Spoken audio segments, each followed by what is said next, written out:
আসসালামু আলাইকুম। সবাইকে ওয়েলকাম করছি আমাদের অনলাইন এডুকেশন প্ল্যাটফর্ম ইউনিকি স্কুলে। সো আজকে আমি এসএসসি লেভেলের সাফিক্স অ্যান্ড প্রেফিক্স টপিকটি নিয়ে আলোচনা করব। সো কথা না বাড়িয়ে সরাসরি আমি আলোচনায় চলে যাচ্ছি।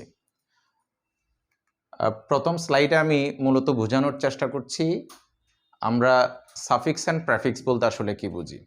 আমরা এখানে প্রথমে একটা রুট ওয়ার্ড নিলাম। রুট ওয়ার্ডটা হচ্ছে প্লে। ওকে, এখন এই প্লেয়ের একটা অর্থ ছিল, প্লে শব্দের নর্মাল অর্থ হচ্ছে খেলা করা। এখন এই প্লেয়ের আগে যখন আমরা একটা ডিস যোগ করে দিব তখন আমার নতুন ওয়ার্ডটা দাঁড়াচ্ছে ডিসপ্লে। প্লে শব্দের অর্থ খেলা ছিল, আমরা ডিস যেটা যোগ করেছি সেটার কোনো অর্থ ছিল না, কিন্তু দুটা যখন আমরা একীভূত করেছি সম্পূর্ণ নতুন একটা ওয়ার্ড ক্রিয়েট হয়েছে এবং এই ওয়ার্ডের আরেকটা নতুন অর্থ দাঁড়াচ্ছে। ডিসপ্লে শব্দের অর্থ হচ্ছে প্রদর্শন করা। এই যে একটা রুট ওয়ার্ডের আগে আমরা যখন নতুন একটা শব্দাংশ যোগ করব এই প্রক্রিয়াটাকে বলা হচ্ছে প্রেফিক্স। দেন আমরা সাফিক্সে চলে যাই। আমরা এখানে একটা আবারও রুট ওয়ার্ড প্লেকে ইউজ করলাম। এই প্লেয়ের সাথে আমরা ইআর যোগ করলাম। ইআর এর কিন্তু কোনো অর্থ ছিল না, ইআর এর কোনো অর্থ নাই, প্লে শব্দের একটা অর্থ আছে। এখন আমি এই রুট ওয়ার্ডের শেষে যখন আরেকটা শব্দাংশ যেটার নিজস্ব কোনো অর্থ নাই সেটাকে যোগ করলাম, নতুন যে ওয়ার্ডটা দাঁড়ালো সেটা হচ্ছে প্লেয়ার। তো আমরা জানি প্লেয়ার শব্দের অর্থ হচ্ছে খেলোয়াড়। তাহলে রুট ওয়ার্ডের শেষে যখন আমরা একটা শব্দাংশ যোগ করে সম্পূর্ণ নতুন আরেকটা শব্দ ক্রিয়েট করব, এই যে প্রক্রিয়াটা, এই প্রক্রিয়াটার নাম হচ্ছে সাফিক্স। ওকে, এখন আমরা সাফিক্স অ্যান্ড প্রেফিক্স একসাথে হয় এবং একসাথে হলে সেটার নাম দাঁড়াচ্ছে অ্যাফিক্স। কিভাবে অ্যাফিক্স হয় সেটা আমি একটু দেখাচ্ছি। আমার রুট ওয়ার্ড হচ্ছে এখানে ডাইমেনশন। ডাইমেনশন শব্দের অর্থ সাধারণত কোনো কিছুর মাত্রাকে নির্দেশ করে। আমি এটার আগে যে শব্দাংশটা যোগ করলাম সেটা হচ্ছে মাল্টি, অ্যান্ড শেষে যেটা যোগ করলাম সেটা হচ্ছে এল। এল এবং মাল্টি এটার আলাদা কোনো অর্থ ছিল না। যখন দুইটা শব্দ দুই দিকে যোগ হয়েছে, আগে এবং পরে যোগ হয়েছে, আমার নতুন ওয়ার্ড ক্রিয়েট হইল মাল্টি ডাইমেনশনাল। এবং মাল্টি ডাইমেনশনাল এটা একটা নতুন শব্দ, এটার আগে এবং পরে যেহেতু যুক্ত হয়েছে, এখানে প্রেফিক্সেরও কাজ হয়েছে এবং সাফিক্সেরও কাজ হয়েছে, সেজন্য এই দুইটা যখন একসাথে হয় তখন এই প্রক্রিয়াটাকে আমরা অ্যাফিক্স বলে থাকি। আমরা যখন সাফিক্স অ্যান্ড প্রেফিক্সটা খুব সুন্দরভাবে ফ্রুটফুলি করতে যাব তখন আমাকে বেসিক কিছু জিনিস সম্পর্কে জানতে হবে। ডিটারমাইনার, আমি ডিটারমাইনারের এখানে একটা পুরো লিস্ট দিয়েছি। এইটা মুখস্থ না করা ছাড়া সাফিক্সের প্রবলেমগুলা, প্রেফিক্সের প্রবলেমগুলা আমরা খুব সহজেই সলভ করতে পারবো না, এটা মুখস্থ করে রাখতে হবে। তো তোমরা তোমাদের সুবিধার্থে প্রথমে এই যে সাফিক্স অ্যান্ড ডিটারমাইনারের যে একটা লিস্ট আছে, এখানে একটা চার্ট আছে, সেটাকে স্ক্রিনশট দিয়ে রাখতে পারো। এখানে আমরা 5টা জিনিসকে অ্যাড করেছি। আর্টিকলের মধ্যে এন দিয়ে আছে, তারপর হচ্ছে ডেমনস্ট্রেটের মধ্যে দিস, দ্যাট, দিস, দোস আছে। এরপর হচ্ছে possessive pronoun my, our, your, his, her, their, its, own আছে। দেন আমরা পাচ্ছি কোয়ান্টিফায়ার। আমরা কোয়ান্টিফায়ার বলতে আসলে কোনগুলাকে বুঝি, যেগুলো দ্বারা কোনো কিছুর পরিমাণ নির্দেশ করে সেগুলো হচ্ছে কোয়ান্টিফায়ার। তাহলে কোয়ান্টিফায়ারের মধ্যে আমরা কিছু শব্দ এখানে নিয়েছি, some, many, several, few, total, little, all, different, various এবং সর্বশেষ শব্দ হচ্ছে আ লট। ওকে, তাহলে এগুলাকে কোয়ান্টিফায়ার বলা হচ্ছে, এগুলাকে আমরা ডিটারমাইনার হিসেবে চিহ্নিত করব বা ডিটারমাইনার হিসেবে জানবো। দেন সবার শেষে আছে হচ্ছে নাম্বার। নাম্বারের মধ্যে যে কোনো নাম্বার, আমি জাস্ট এখানে 1 লিখেছি, সেটা 10 হইতে পারে, সেটা 100 হইতে পারে। আমি এখানে ফার্স্ট, সেকেন্ড, থার্ড লিখেছি, সেটা থার্ড, ফোর্থ, ফিফথ, কিংবা মানে কোন একটা নাম্বারকে, সংখ্যাকে নির্দেশ করলে সেটা অর্ডিনাল নাম্বার হোক, কার্ডিনাল নাম্বার হোক কিংবা মাল্টিপ্লিকেটিভ হোক, নাম্বার বলতে সেগুলোকে আমরা ডিটারমাইনার হিসেবে চিহ্নিত করব। তো আমরা যদি সাফিক্স অ্যান্ড প্রেফিক্সে নিজেকে খুব ভালোভাবে প্রিপেয়ার করতে চাই, সাফিক্স অ্যান্ড প্রেফিক্সের প্রবলেমগুলো, গ্যাপের ওয়ার্ডগুলো যদি আমরা স্ট্রাকচার অনুযায়ী বসাতে চাই, তখন আমাকে 8 প্রকার পার্টস অফ স্পিচ থেকে স্পেশালি 4টা পার্টস অফ স্পিচের উপর খুব স্পষ্ট একটা ধারণা থাকতে হবে এবং খুব ভালোভাবে চিনতে হবে, জানতে হবে। সেই 4টা পার্টস অফ স্পিচ আমি এখানে নিয়ে এসেছি। প্রথমটা আমরা এখানে নাউনের কথা বলছি। প্রথমটা হচ্ছে নাউন, এরপর হচ্ছে অ্যাডজেক্টিভ, এরপর হচ্ছে অ্যাডভার্ব এবং সর্বশেষ হচ্ছে ভার্ব। এই 4টা পার্টস অফ স্পিচের বিশেষ করে দুইটা জিনিস খুব ভালোভাবে জানতে হবে। দুইটা জিনিস কি? সাধারণত আমরা একটা নরমাল ওয়ার্ডের শেষে কি সাফিক্স যোগ করে সেটাকে নাউনে কনভার্ট করতে পারি এবং নাউনটা একটা সেন্টেন্সের কোন পজিশনে বসতে পারে। দেন অ্যাডজেক্টিভের ক্ষেত্রেও ঠিক সেম কথা। একটা নরমাল ওয়ার্ডের শেষে আমরা কি সাফিক্স যোগ করে অ্যাডজেক্টিভ করতে পারি এবং অ্যাডজেক্টিভটা একটা সেন্টেন্সের কোন পজিশনে বসতে পারে। অ্যাডভার্ব এবং ভার্ব সম্পর্কে ঠিক সেম জিনিসগুলো জানতে হবে। এখন আমরা দেখব একটা ওয়ার্ডের শেষে কি যোগ করলে আমরা এখন দেখব একটা ওয়ার্ডের শেষে কি যোগ করলে অথবা কি থাকলে সেই শব্দটা নরমালি নাউন হয় অথবা নাউনে কনভার্ট করা যায়। আমি এখানে লিখেছি কোন একটা ওয়ার্ডের শেষে যখন আমরা এএনসি যোগ করব, ইএনসি শন, জন, ইআর, উআর, টিওয়াই, নেস, মেন্ট, হোট, ডম, শিফ, চার, ঠোট, DGE, এইজিই, TH, IST, ISM, লৌজি, CY, ভার্বের শেষে আইএনজি। এগুলো যখন কোন একটা ওয়ার্ডের শেষে থাকবে কিংবা কোন একটা ওয়ার্ডের শেষে যখন এগুলাকে আমরা সাফিক্স হিসেবে যোগ করব, সেই ওয়ার্ডটা 100% কি হবে? নাউন হবে। আমরা একটু উদাহরণ দেখি। এখানে আমরা ইম্পর্টেন্ট দেখতে পাচ্ছি, ইম্পর্টেন্স দেখতে পাচ্ছি। ইম্পর্টেন্সের শেষে এই যে এখানে একটা এএনসিই আছে। আমরা এর পরের ওয়ার্ড ইন্ডিপেন্ডেন্স দেখতে পাচ্ছি, এটা শেষে ইএনসি আছে, তার মানে এটা হচ্ছে নাউন, অথবা এই যে ইএনসি যোগ করে এটাকে নাউনে কনভার্ট করা হয়েছে।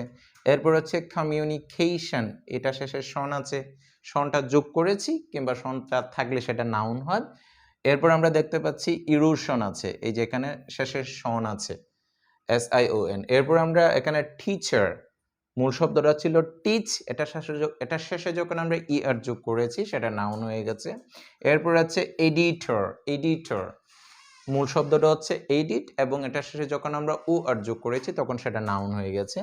দেন আমরা ওয়ার্ডটা দেখতে পাচ্ছি সেটা হচ্ছে পপুলারিটি, এটা শেষে আমরা টিওয়াই যোগ করেছি। মূল শব্দ ছিল পপুলার এবং এটার সাথে আমরা টিওয়াই যোগ করেছি।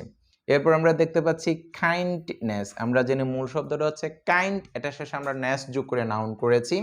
এরপর হচ্ছে বায়োলজি, এটা শেষে লজি আছে সেজন্য এটা নাউন। ডেভেলপমেন্ট, এটা শেষে আমরা ম্যান যোগ করেছি নতুন করে সেজন্য এটা নাউন। দেন আমরা দেখতে পাচ্ছি বয়হুড, চাইল্ডহুড, এগুলো হচ্ছে নাউন যেহেতু হুড আছে। উইজডম, এই উইজডমের শেষে আমরা ডমটা যোগ করে নাউন করেছি। দেন আমরা দেখতে পাচ্ছি রিলেশনশিপ, শিফ যেহেতু হচ্ছে সেটা নাউন, মূল শব্দ হচ্ছে রিলেশন। অ্যান্ড নেচার, নেচারের শেষে আমরা দেখতে পাচ্ছি TURE আছে, চার। এরপর হচ্ছে অ্যাটিটিউড আছে, এটা শেষে টোড আছে সেজন্য এটা নাউন। নলেজ, এটা শেষে DGE আছে। কভারেজ আছে, এটা শেষে AGE আছে। হেলথ, এটা শেষে TH আছে। IST, এটা শেষে ফেমিনিস্ট, এটা শেষে IST আছে সেজন্য এটা নাউন। প্যাট্রিয়টিজম, এটা শেষে ISM আছে সেজন্য এটা নাউন যোগ করেছি আমরা। কম্পিটেন্সি, CY আছে সেজন্য এটা নাউন। ওয়ার্কিং, ওয়ার্ক ভার্বের সাথে আমরা আইএনজি যোগ করে এটাকে নাউনে কনভার্ট করেছি। এখন আমরা একটা ওয়ার্ডের শেষে কোন সাফিক্স গুলা যোগ করে ওই নর্মাল একটা ওয়ার্ডকে আমরা অ্যাডজেক্টিভে কনভার্ট করতে পারবো সেই জিনিসটা একটু দেখি। কোন ওয়ার্ডের শেষে OUS, আমরা যখন কোন একটা ওয়ার্ডের শেষে OUS যোগ করব দেন সেই ওয়ার্ডটা অ্যাডজেক্টিভ হইতে পারে। আবার কোন একটা ওয়ার্ডের শেষে যখন আমরা AL যোগ করব সেটাও অ্যাডজেক্টিভ হইতে পারে। দেন আমরা কোন একটা ওয়ার্ডের শেষে যখন FUL, ফুল দেখতে পাবো কিংবা যোগ করব সেটাও অ্যাডজেক্টিভ হবে। তারপর হচ্ছে থিভ, সিফ, able, ible, less, IC, ANT, থরি, EST, লার। তারপরে নাউনের শেষে LOI, নাউনের শেষে কোন একটা নাউনের শেষে যখন LOI থাকে তখন সেটা অ্যাডজেক্টিভ হয়। আর ভার্বের পাস্ট পার্টিসিপল ফর্ম, ভার্বের পাস্ট পার্টিসিপল ফর্মও অ্যাডজেক্টিভ হিসেবে ইউজ হইতে পারে। কোন একটা ভার্বের সাথে আইএনজি যোগ করলে সেটা নাউনও যেমন হইতে পারে তেমনি অ্যাডজেক্টিভও হওয়ার সম্ভাবনা আছে। আমরা কিছু উদাহরণ দেখতে পাচ্ছি এখানে। ফেমাস, মূল শব্দটা কিন্তু ফেম ছিল, এটা শেষে আমরা OUS যোগ করে এটাকে অ্যাডজেক্টিভে কনভার্ট করেছি। এরপর আমরা দেখতে পাচ্ছি নেশনাল, নেশনাল তার মূল শব্দ হচ্ছে নেশন, এটা শেষে আমরা AL যোগ করে সেটাকে অ্যাডজেক্টিভে কনভার্ট করেছি। এরপর হচ্ছে রেসপেক্টফুল, কোন জিনিসটা যোগ হয়েছে স্যার? এখানে ফুল যোগ হয়েছে, মূল শব্দ হচ্ছে রেসপেক্ট, এটার সাথে আমরা ফুল যোগ করেছি, অ্যাডজেক্টিভ করেছি। ক্রিয়েটিভ, ক্রিয়েটিভ এটা রুড ওয়ার্ড হচ্ছে ক্রিয়েট, এটার শেষে আমরা ঠিক যোগ করে অ্যাডজেক্টিভ করেছি। যেমন এটার সাথে যদি আমরা সংযোগ করি তখন নাউন হবে, সংযোগ করলে তো নাউন। দেন এক্সক্লুসিভ, এটার সাথে আমরা কি যোগ করেছি? সেভ যোগ করেছি। এরপর হচ্ছে কমফোর্টেবল, কমফোর্টেবলের শেষে এইবল আছে, কমফোর্ট মেইন ওয়ার্ড বা রুট ওয়ার্ড, দেন আমরা এটার সাথে এইবল যোগ করেছি। এরপর আমরা কি শব্দ দেখতে পাচ্ছি? রেসপন্সিবল, এটার সাথে আমরা আইবল যোগ করেছি। হেল্পলেস, এটার সাথে আমরা লেস যোগ করেছি, সবগুলো অ্যাডজেক্টিভ করেছি। স্পেসিফিক, এটার শেষে আইসি আছে, আইসি যোগ করে আমরা অ্যাডজেক্টিভ করেছি।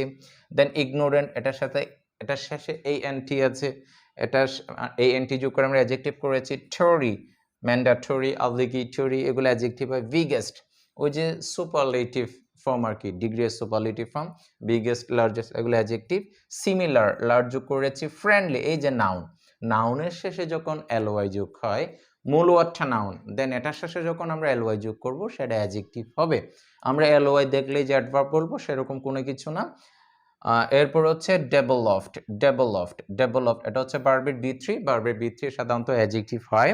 এরপরে রানিং, ভার্বের সাথে আইএনজি, ভার্বের সাথে আইএনজি থাকলে সেটা যেমন নাউন হয় আবার অ্যাডজেক্টিভও হইতে পারে। এখন আমরা দেখতে পাচ্ছি অ্যাডভার্ব কিভাবে করব। খুব সহজ একটা নিয়ম আছে, সেটা হচ্ছে অ্যাডজেক্টিভের শেষে এলওয়াই। এখানে দুইটা পার্থক্য বুঝতে হবে। নাউনের শেষে যখন আমরা এলওয়াই যোগ করব, এই যে নাউনের শেষে যখন এলওয়াই যোগ করব সে শব্দটা হবে অ্যাডজেক্টিভ, আবার আমরা যখন অ্যাডজেক্টিভের শেষে এলওয়াই যোগ করব সেটা হবে অ্যাডভার্ব। খুবই গুরুত্বপূর্ণ কিন্তু এটা অনেক সময় কনফিউশন হিসেবে কাজ করতে পারে। এরপর আমরা যে শব্দগুলা দ্বারা টাইম নির্দেশ করে, যে শব্দগুলা দ্বারা টাইম নির্দেশ করে সেগুলাকে আমরা অ্যাডভার্ব বলবো।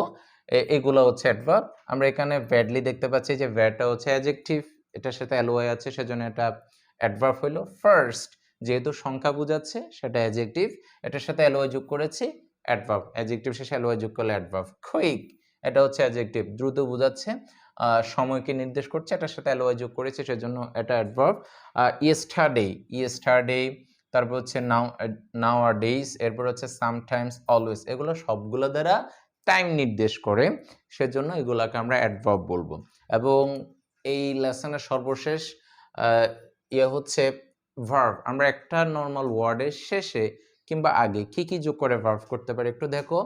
আমরা একটা ওয়ার্ডের শেষে ইএন যোগ করে সেটাকে ভার্বে কনভার্ট করতে পারি, যেমন এনলাইটেন আছে, হ্যাঁ, তারপরে হচ্ছে এনলাইটেন আছে, এরপরে হচ্ছে এনলাইটেন, এনলাইটেন, যেমন এনলাইটেনের শুরুতেও ইএন শেষেও ইএন যোগ করে আমরা ভার্ব করেছি। কোন একটা শব্দের শেষে এফওয়াই, এফওয়াই, এফওয়াই যোগ করলেও সেটা ভার্ব হয়।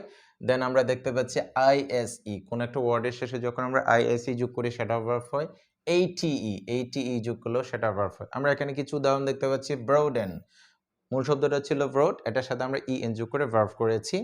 তারপরে হচ্ছে এফওয়াই যোগ করে কি করেছি? ক্লাস হচ্ছে মেইন শব্দ, ক্লাসিফাই, যেমন পিওর, পিউরিফাই হইতে পারে।